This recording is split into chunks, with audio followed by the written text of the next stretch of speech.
how to use your HPB fitness tracker. To switch on, press and hold until the screen appears as shown.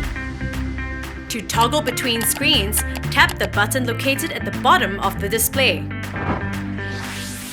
As you go about your daily activities, the HPB fitness tracker will automatically record your heart rate throughout the day, as long as it is charged and worn correctly on the wrist.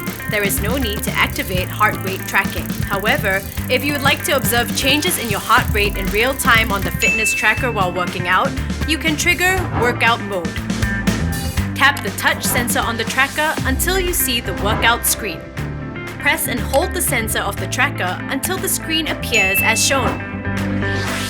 To stop workout mode, press and hold again. Tap to end the session.